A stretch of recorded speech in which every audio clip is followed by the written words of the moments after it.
Orígenes de la civilización adámica, libro 2, capítulo 12. Codvas y Berecinas. Pensamos que el lector preguntará: ¿las Berecinas se hicieron Codvas o las Codvas vivieron como Berecinas? El sagrado lema de los hijos de Numú es traer lo más hermoso que hay en todas las cosas. Fue quien dio las normas para cimentar la nueva institución sobre bases de orden y de trabajo. Conocemos ampliamente a los Codvas, individual y colectivamente, en sus grandes facultades psíquicas desarrolladas hasta el más alto grado a que puede llegarse en el plano terrestre. Les conocemos también como espíritus enamorados de la más noble y pura idealidad en pro de la cual sacrifican valientemente todo cuanto pueda halagar a un ser revestido de carne, si tal sacrificio es necesario para el triunfo de su idea. Pero les conocemos poco en su vida de relación con seres ajenos a ellos mismos y a sus modos de ver y de pensar, y a este punto de vista hemos dedicado este capítulo. Cuando Elisa, matriarca de Gazan, pidió al alto consejo de sus hermanos del Éufrates la opinión sobre el particular, estos les contestaron en un rollo de papiro: Elisa, hija de Numú, ve a donde el amor te manda. Piensa que vas a cultivar plantas de invernáculo y no hierbecillas silvestres arrancadas de los caminos o de áridos peñascos. Un conjunto de princesas habituadas al dominio y al ocio ofrecerán para ti mayores dificultades que las hijas de los labriegos, las pastorcillas de nuestros campos o las esclavas arrancadas al yugo. Si son jóvenes, acércate a ellas con el tierno amor de la madre. Si son ancianas, llégate a su lado con la suave ternura de una hermana que comparte tristezas o alegrías. Si el amor eterno te guía y vive en ti, formarás una escuela de orden y de trabajo amenizada con las delicadas artes propias de la mujer. No pretendas que las Berecinas lleguen a lo alto de un santuario Codva, pero sí al taller del trabajo por el orden y por la virtud. Que el trabajo comenzado como entretenimiento y recreo llegue después a ser un deber. Que la música y el canto comenzado como expansión llegue después a constituir el vehículo del alma para elevarse a lo infinito y una forma de adoración al Ser Supremo, al que encontrarán y sentirán en la belleza de la armonía. Que de tanto en tanto hagáis que las Berecinas, habituadas al oropel y a las delicias, vean muy de cerca el dolor humano, para que surja en ellas el sentimiento de piedad que después las llevará al deseo de aliviarlo, siquiera sea para sentir los himnos de la gratitud y la dulzura que emana de toda dicha que ellas habrán proporcionado. Elisa, acuérdate siempre que el amor eterno te consagra madre de princesas sin trono, de esposas sin esposos, de almas heridas profundamente, por lo que a veces tiene de duro y cortante la ley divina que las apartó del príncipe consorte en medio de la embriaguez de sus ilusiones y de sus esperanzas. Cura, pues, primero las heridas, restaña la sangre, y cuando la quietud ha llegado, ofrece a las almas serenas la triple visión: trabajo, arte y virtud. Que la alta sabiduría ilumine tu mente para que seas como un reflejo suyo sobre el monte Cason. Tal es la opinión del alto consejo de tus hermanos, los Códvas de La Paz y de Negadá. El hecho solo de ser Elisa, la madre de aquel a quien habían estado unidas con tan íntimos vínculos, estrechó la amistad entre aquellas mujeres que jamás se habían visto y que comprendían la vida de tan diversa manera. Cuando nos entrega en custodia a su propia madre, es gran señal de que nos sigue amando y de que velará por nosotros, se decían las beresinas, buscando en esto un consuelo al repudio que la ley de la alianza había impuesto a Eliezer.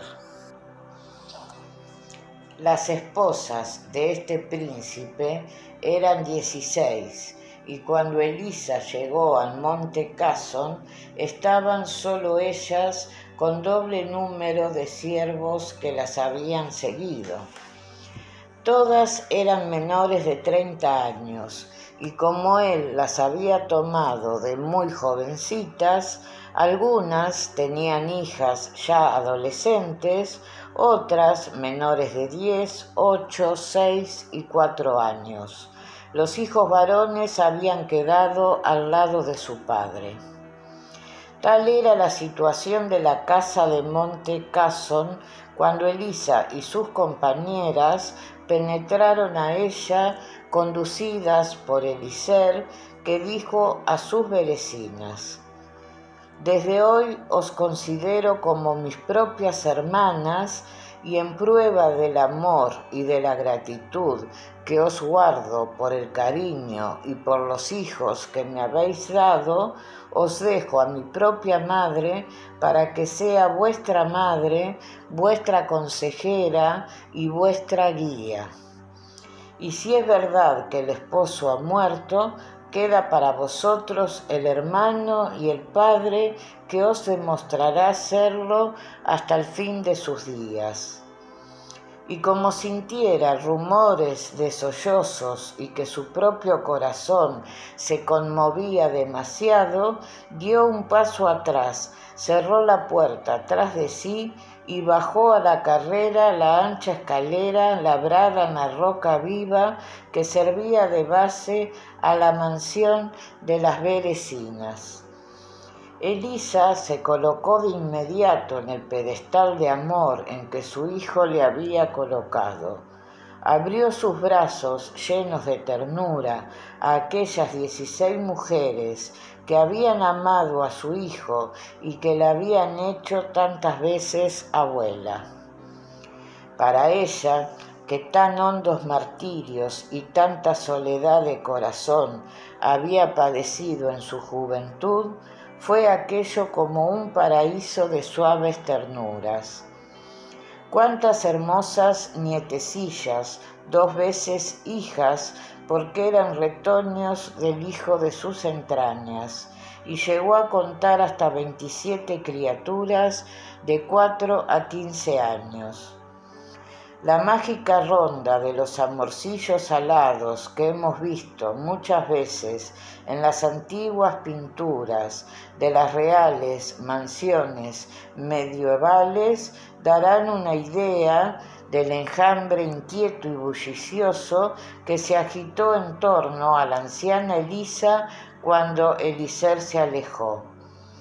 Y ella, riendo y llorando, repartía entre todas sus caricias, mientras en su alma de Códva se levantaba esta exclamación: «Basta, Dios mío, basta, que en este pobre corazón de carne no cabe ya ni una gota más». Y dejándose caer como agotada en una gran tarima tapizada de pieles, sentó a la más pequeñita de sus nietas sobre sus rodillas y dijo a las berecinas: como yo me siento vuestra madre, os pido que os sintáis vosotras, hijas, siquiera sea por amor a aquel que os ha hecho felices y os ha dado estos preciosos tesoros. No creáis que mis compañeras y yo venimos a ser vuestras carceleras, ni a agobiaros de leyes que os hagan penosa la vida. Venimos nada más a enseñaros a ser felices en el retiro que habéis escogido por propia voluntad. Venimos a descubrir ante vosotras el tesoro del amor que podéis extraer de las obras todas de Dios y más aún de vosotras mismas, que lo tenéis oculto en el fondo de vuestro corazón. Vengo, como lo ha dicho mi hijo, a ser vuestra madre, y porque mi pequeñez y debilidad no os pudiera dar bastante amor, estas hermanas mías que ves suplirán para vosotras lo que en mí falta de ternura y de solicitud. Las Codvas se confundieron con las berecinas en un largo y estrecho abrazo, mientras las pequeñitas jugaban con los largos velos de color violeta, entre cuyas ondulaciones transparentes aparecían sus caritas de rosas y sus ojos vivaces y traviesos. Elisa quiso visitar su nueva morada y el lector la visitará juntamente con ella. Era un edificio de un solo piso, construido de piedra calcárea y ornamentado de grandes ensambladuras de cedro y bajorrelieves de cobre. Desde luego que no se veía allí aquella majestuosa severidad austera de los santuarios Codvas, sino por el contrario, el primor, el arte y la riqueza asomaba por todas partes. Aquello era más bien un palacio real que un lugar de retiro y de oración.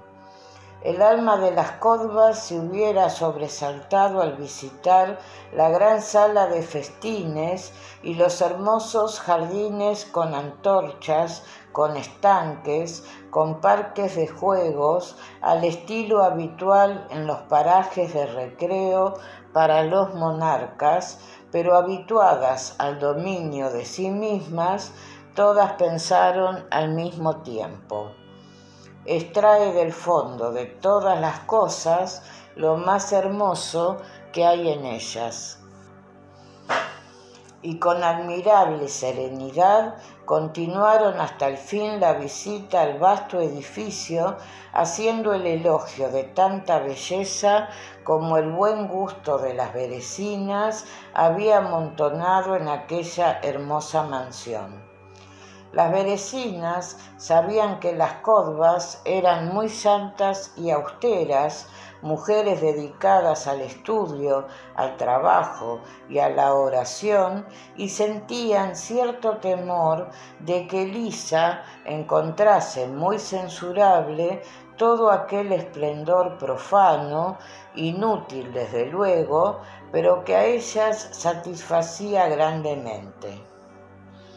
Se quedaron maravilladas cuando no oyeron ni una sola palabra de censura, ni aun siquiera pudieron sorprender una mirada de desagrado en ninguno de aquellos rostros sonrientes y tranquilos que irradiaban tanta paz y tanta bondad. De todas estas habitaciones, elegid vosotras las que queráis, dijo a las Codvas la mayor de las berecinas, que era una hermosa mujer del país de Acadia, de rubios cabellos y ojos azules, llenos de inteligencia y de dulzura. Cada una de nosotras tenemos, como veis, un pabelloncito para sí, para sus hijas y para sus siervas. Solo tenemos en común el salón de los festines, los parques de juego y el jardín de los estanques para baño. Gracias, hija mía, por vuestro ofrecimiento, y si hemos de aceptarlo, os suplicamos nos deis el pabellón más retirado de vuestros patios de juego y del salón de los festines, porque ya comprenderéis que nosotras llevamos una vida diferente de la vuestra. Esto no significa que vuestra vida no sea buena, sino que las mujeres codvas nos hemos marcado un programa a seguir diferente del de vosotras. Usando de vuestro derecho os habéis marcado. Y sin dejar nosotras nuestro caminito, ni vosotras el vuestro, podemos convivir con perfecta paz y armonía.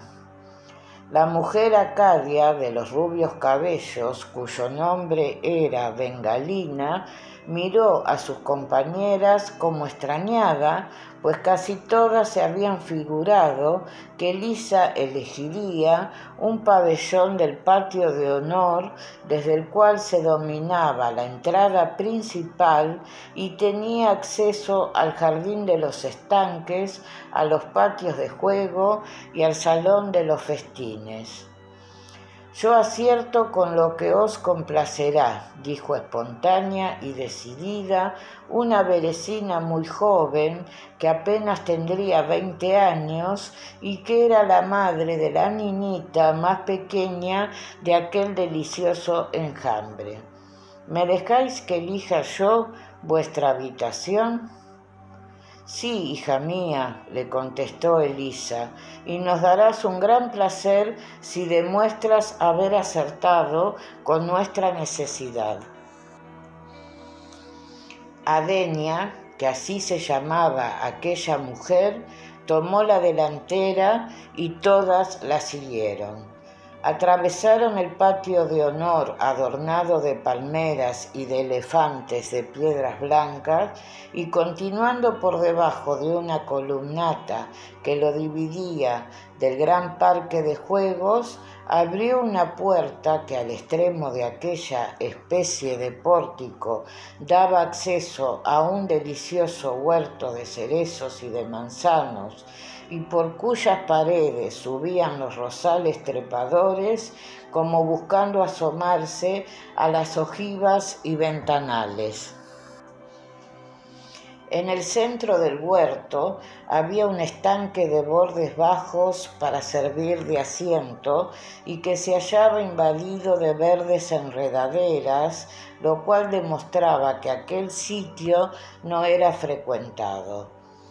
Este pabellón fue destinado para el culto religioso, dijo Adenia, pero como cada una de nosotras tiene una creencia diferente, no hemos podido ponernos de acuerdo en la forma de practicar nuestros diversos cultos y por eso este recinto ha quedado solitario.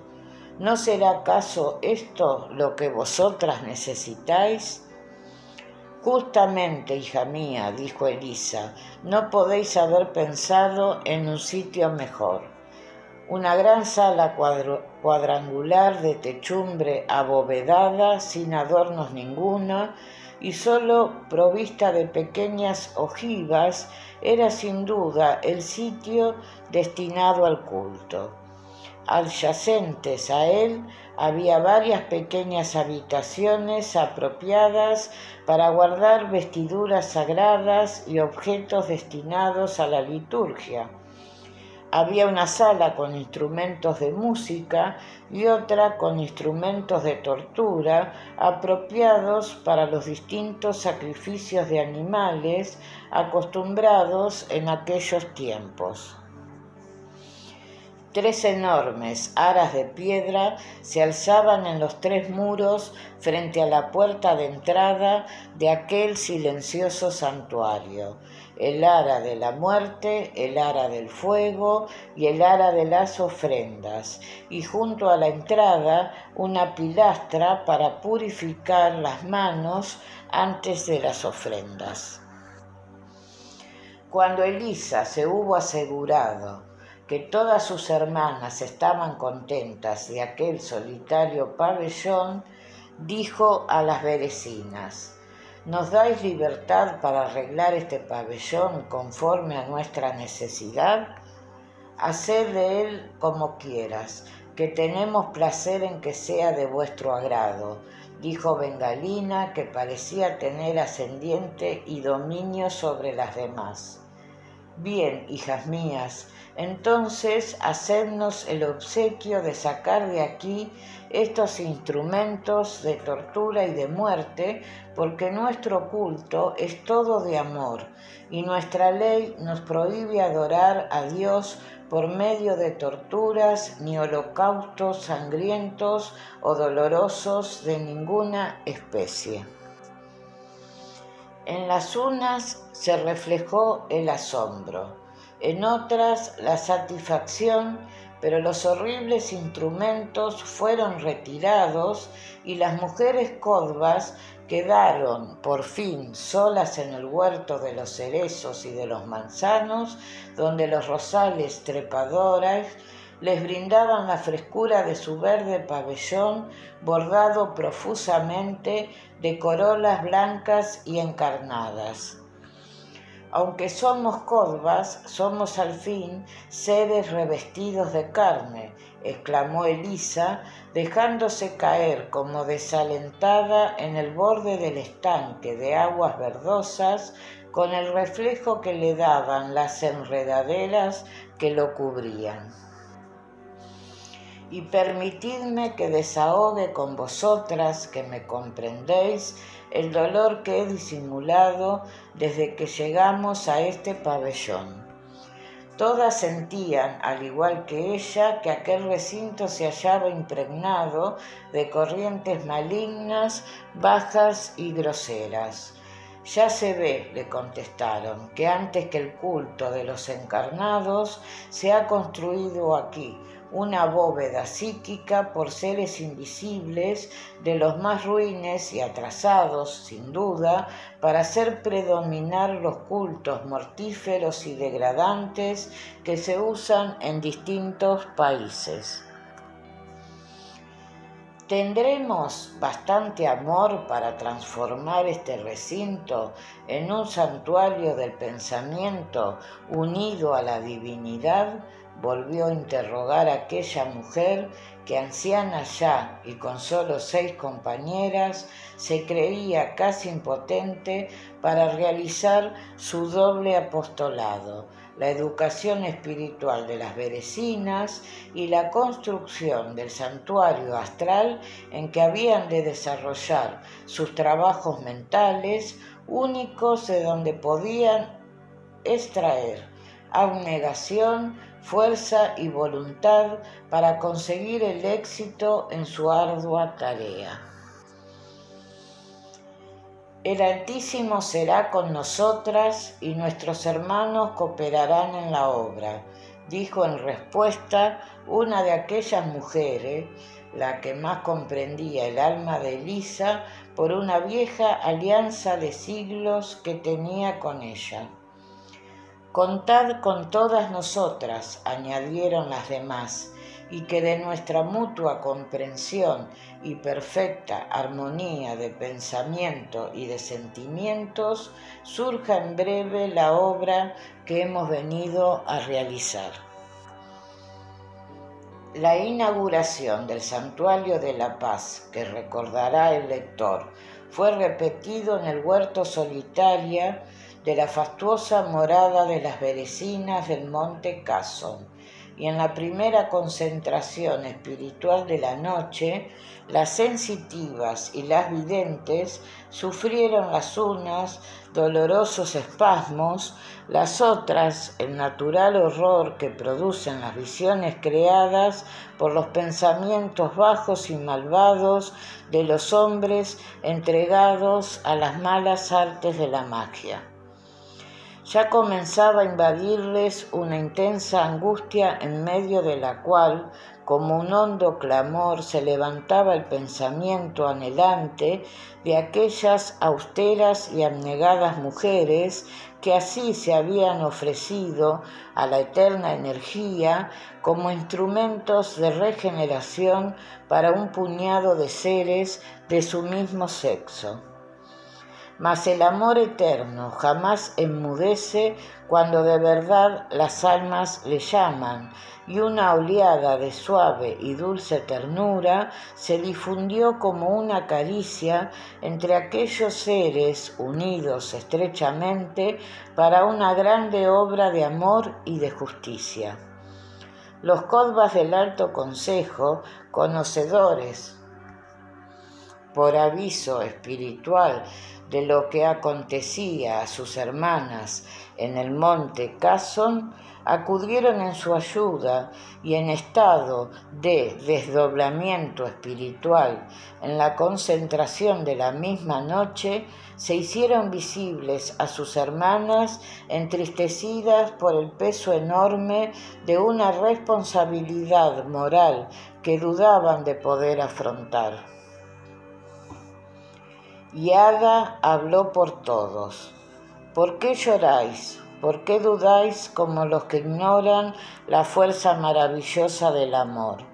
¿No sabéis acaso que el amor de vuestros hermanos encarnados o desencarnados acude siempre al llamado de vuestro amor? ¿No sabéis que la ley eterna gobierna vuestra vida e impulsa los acontecimientos en interminable sucesión y que mientras vivís abrazadas a esa ley, nada ni nadie os puede vencer?